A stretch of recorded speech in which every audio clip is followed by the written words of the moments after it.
Is anybody in here that was born in June of 1948? Good.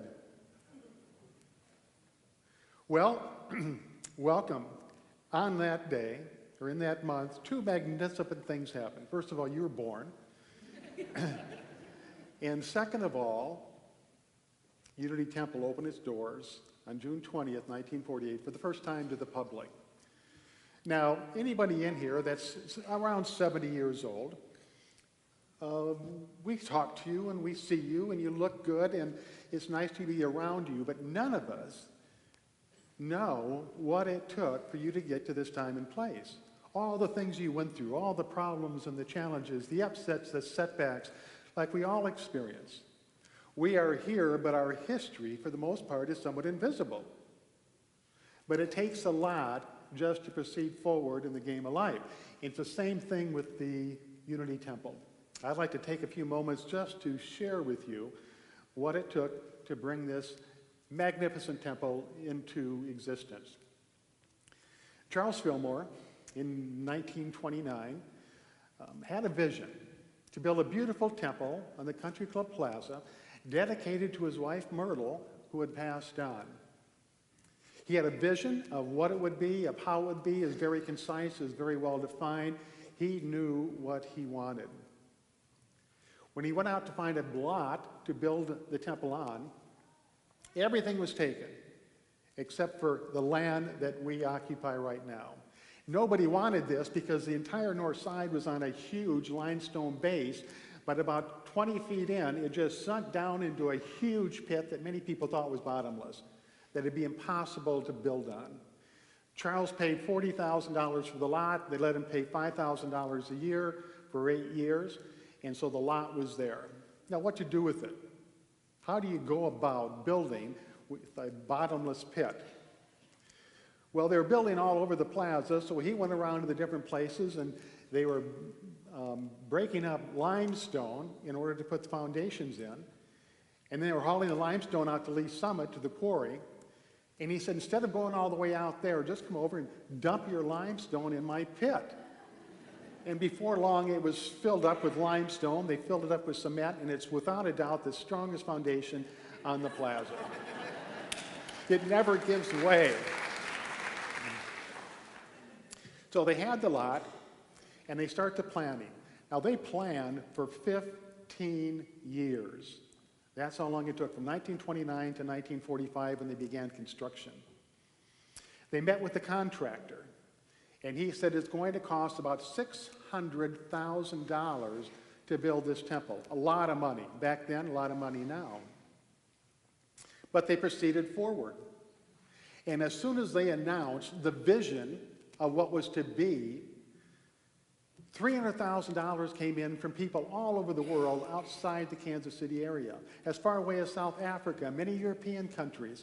Money just floated in, and a lot of the donations were in $1 increments. He had $300,000, so he said, let's begin construction. The other half will come in.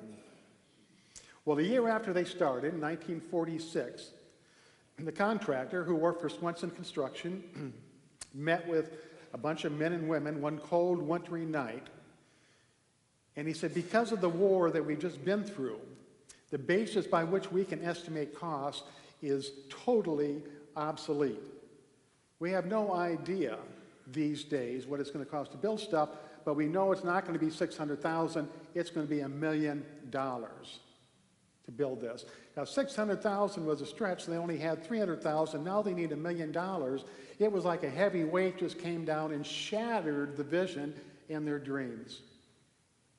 Lowell Fillmore, Charles Fillmore's son, who was head of the building committee, he went around to all the banks in the area proposing that they loan him the money for this wonderful temple. Bank after bank after bank said, no, nothing doing. It's a stupid idea. If I were you, they said, I would cut your losses and walk away. But he didn't. He went back to the building committee and he says, I don't know how, but we are going to continue on. Now, he had faith that this would come into fruition. He had faith that they could do what had to be done. He didn't know how, but once they committed, things started happening. Strange things that had never happened before, like the president of Swenson Construction, the contractor. He came forward and said, you have to have this temple, and I will loan you the money temporarily until it gets built and you get into business, and then you can pay me back. That was unheard of in the construction business. So he floated the loan. The building was completed. In 1948, they opened the doors, and here we stand. Now this building, this temple, I think is a testament to two things.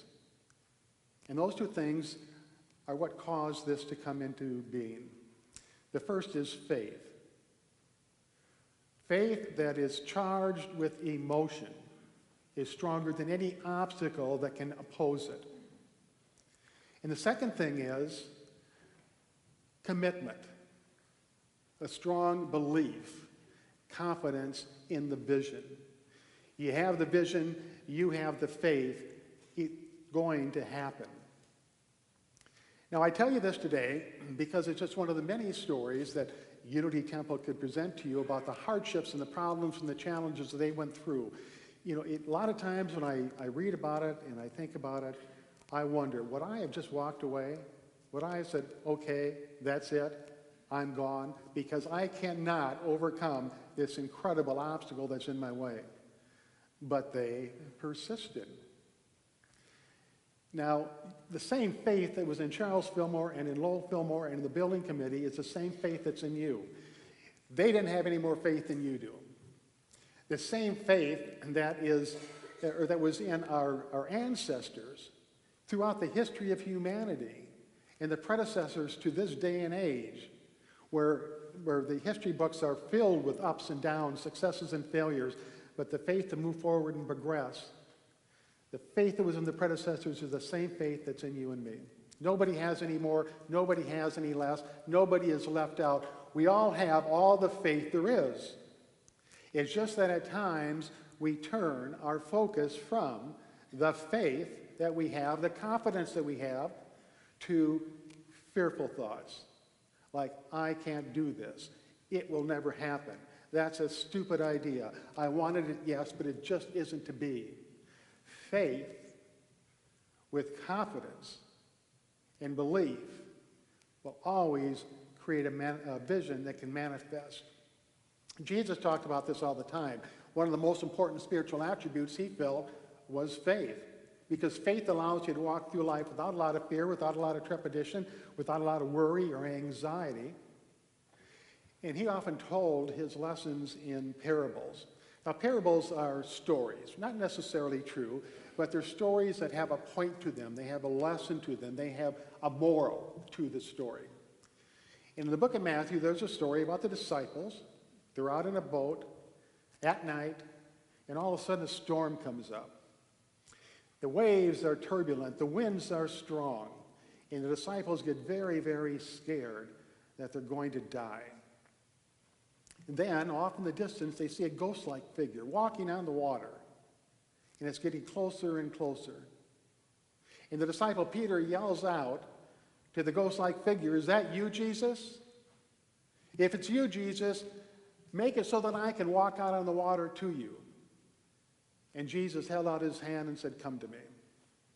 So Peter gets out of the boat, he gets in the water, he starts walking towards Jesus. He's excited, he's happy. He says, "Wow, look what I'm doing. I'm walking on water. That's impossible. I can't do that." And the minute he lost his faith, as the story goes, he began to sink. Now, this story is a metaphor for each and every one of us. The disciples in the boat are ordinary people like you and me, just going through life. The storm that comes up is like the problems and the challenges that sometimes seem to come out of nowhere, and they shake us, and they fill us with fear, and they make us hesitate about what we're going to do next. Peter is that part of us that has faith in the beginning, but as soon as he starts to move into a situation or circumstance, gets fearful, loses faith, and begins to sink into the problem. And Jesus, of course, represents that higher power that we have, the potential that each and every one of us has to rise above, move beyond, overcome, or successfully manage any situation, circumstance, problem, or challenge that happens to come our way and interfere with our peace of mind and our sense of well-being. We've all got that faith. We worry about so many things needlessly. There was research done a while back on stress and problems, and they discovered that 40% of all the things that we worry about never happen. 30% of the things we worry about are worries about our health that are needless. 20% of the things we worry about are things about the past. 12% are things about insignificant petty matters. Now, if you've been doing the math, I might be a little bit over, might be a little bit under, I don't know. But the point is, 92% of the things that bother us, that worry us, that cause stress, that cause anxiety, that cause actually an ill feeling in the body, 92% never happen. They are needless. 8% do. And those are the things that we can apply our attention to and do something about in most cases. Now, oftentimes on Sunday morning, well, let me back up a minute. On Wednesdays, everything starts churning up for Sunday morning. Hundreds of details. Steve starts picking out the money. He figures out who's going to sing. We got to get the bulletin printed. Who's going to talk? All sorts of little details. The entire staff comes together to put this Sunday morning program together for the benefit of everybody. But oftentimes on Sunday morning, something will happen unexpectedly. And it's like, oh no. The sound system might go out. A month ago, the air conditioning went out. Cassie came here to work and it was hot. That's not going to go over well. And things happen and everybody hustles around. We're like the disciples in the boat. We kind of get worried and we kind of get fearful. And then someone comes up with an idea, and then there's the Peter in the group that says, no, we can't do that. That'll never work. And it's just this calamity that spins around. So we came up with the same. And that is, on Sunday morning when something goes wrong, no matter what,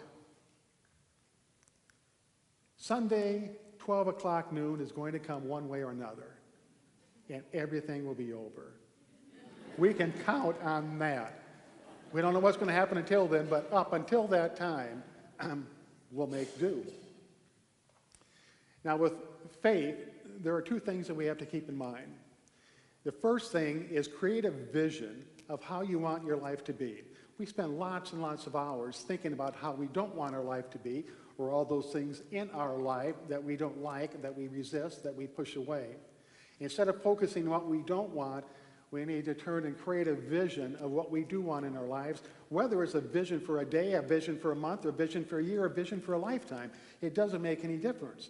You determine in your mind what you want out of life that day. Now, as human beings, we're incredibly gifted because we have an imagination.